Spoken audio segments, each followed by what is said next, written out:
Štai ir vėl mes susitikome čia, šitam koridoriui. Kaip tu jauties? Kaip pasilisėjai? Puikiai. Dabar kažkaip anksti, tas anksti, 7 ryto. Ir mes jau kažkur išjudam. Kur judė? Į mokyklą? Mokyklą?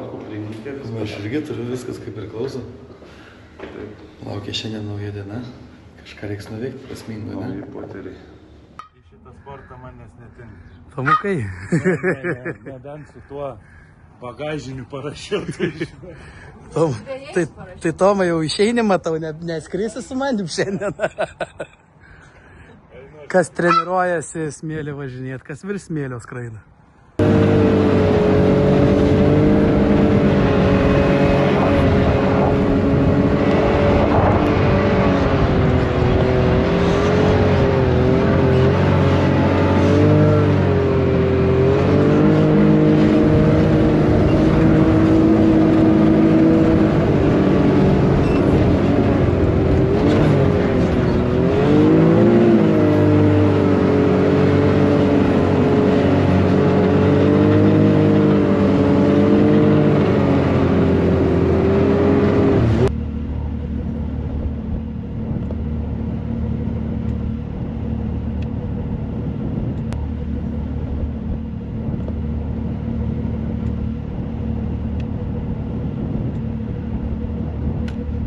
Ruotės dalis trenerė sėdi, o vyrai kasa.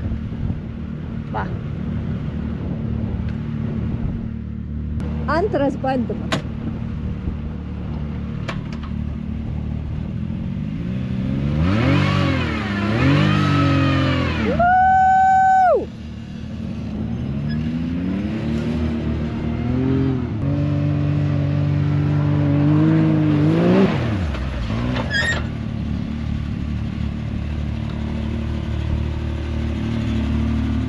Šaunuolį. Kaip patirtis, biškį pavarga, ne? Nepratė, nu.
Sveiki kolektyvas.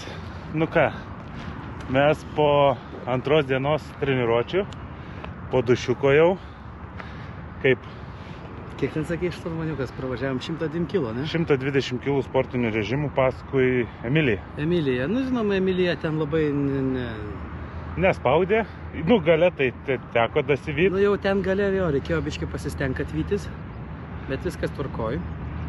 Kaip tas kopa. Ai, tai neklauskit, mes čia reikalų šiandien turėjom iš visų pusių. Turėjom ir kupstų, turėjom ir įdubų, turėjom ir... Kupstai tai yra pranugario žolė. Mokomės. Tai žodžiu, turėjom ant vienos aukštesnės kopos, tokios statesnės, blema, kažkaip prisibijojau biškai pasileisti, per daug užsistabdžiau ir ant pilvo pakibom, tai sužinojom, ką reiškia smėlį kasti iš pabagio. Tai galvojom, kad numirsim, bet šiaip atsigavom. Ne, šiaip viskas gerai. Labai gera pamoka buvo. Sakiau, dar kartą užsėsi, esi vienas, kas nebuvo, net nebuvo klausimų daugiau. Bet, tai šiaip viskas, bet šiaip pamoka labai gera. Jo, šiandien turbūt geriausias laikas buvo apskritai mokymus. Nes nu ką, vakar tai buvo kas? Vakar susipažinimas su technika. Kai Emilija sakė, važiuosit į darželį pirmą dieną, antrą dieną važiuosim normaliai. Tai važiavo. Jo, tai taip ir buvo, viskas yra labai smagu ir labai fainai Emilija viską taip paprastai ir aiškiai paaiškina, ką reikia ir kaip reikia daryti. Bet tai nereiškia, kad tai turi būti. Tiesiog žmogus dalinasi patirtimi, kaip viską padaryti, netgi elementariai išsikasti, kaip ant kopos, ant pilvo kabant, nuo ko pradėti ir kurias vietas pirmą atsikasinė. Taip, suprantam, kad ratus, bet vėl prasideda važiuoklės dalys ir visi kiti dalykai. Tai daug pamokų gavom šiandien, tai dar tik tai 2, bet jau kažkaip... Jau namučia jau, ne laikas būtų. Yeah. Jo, bet šiaip viskas labai gerai sutvarkė, pakeitė mum automobilį. Pikapą užgyvenom, nes anas automobilis. Ryte, kol atvažiavom, bairių buvo, bet nu, kaip nors. Tai sako, ten vandens antifrizo, arba vandens, sako, užpilkit bus gerai. Aš atidarau kapotą, ten ne tai, kad trūksta, bet ten jo nėra. Tai užkaitom biškį, kol davažiavom, bet gavom upgrade'ą, kaip sakant. Na. Tai va, viskas, važiuojam ilsėtis, gal dar neilsėsimės, kažką nuveiksim, paskui gal dar ką pafilmuosim. Taip. Iki.